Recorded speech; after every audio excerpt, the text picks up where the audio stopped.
Ningependa kuchukua fursa hii.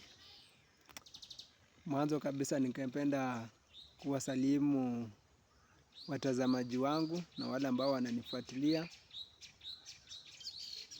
Mimi kwa majina ninaitwa George. Nachukua fursa hii kumrudishia gavana wetu Fernandez Barasa shukran na kumpa pongezi kwa kazi ambayo anaifanya.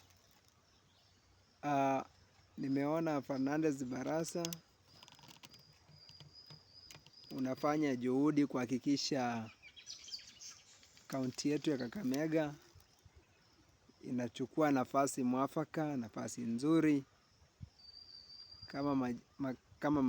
kama kaunti zingine.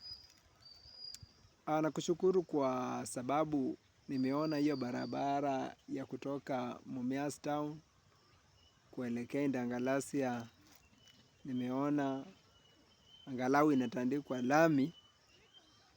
Kwa hivyo ninashukuru kwa hizo juhudi ambazo umefanya.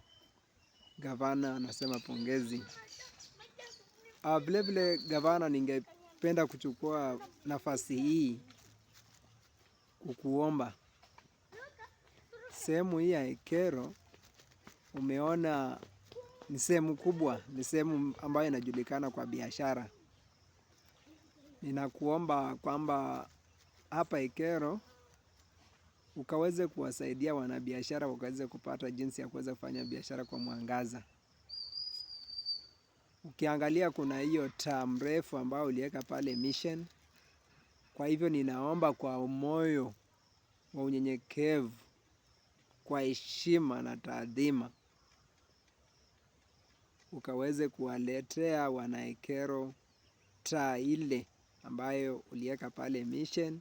Ukaweze kuongeza taa ingine hapa Ekero ili biashara ikaweze kufanywa kwa mwangaza, ili tukaweze kufanya biashara tukiwa tuko safe. Maanake wakati inafika giza, watu wengine wanakuwa hawajapata nafasi ya kuja kununua vitu vya kutumia, na sasa wanapata biashara imeweza kulemazwa kwa sababu kwa ukosefu wa mwangaza. Kwa hivyo ninakuomba gavana wetu ukaweze kuleta mwangaza hapa Ekero. Ukituletea hiyo mulika mwizi, natumai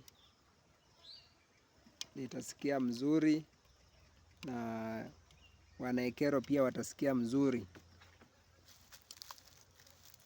Vile vile ninakushukuru gavana kwa sababu nimesikia mambo mingi umeweza kuyafanya.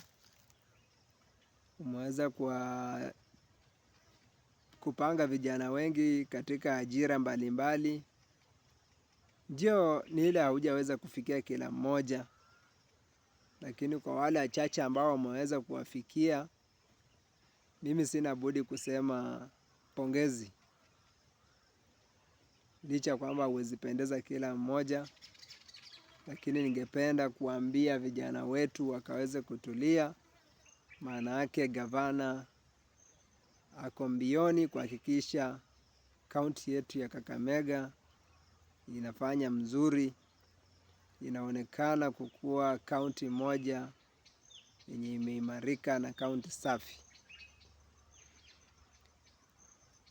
Lakini gavana, ningependa kukuuliza kitu kingine, ni kwamba kuna sehemu zingine hakuna stima. Kuna shule zingine ambazo kwamba zina majengo mabovu, majengo ya zamani. Ninakuomba wakati shule inafunguka hivi, angalau ukaweze kuwa na hiyo mpango wa kufanya renovation. Angalau watoto wetu wakaweze kusoma katika mazingira iliyo safi. Asante.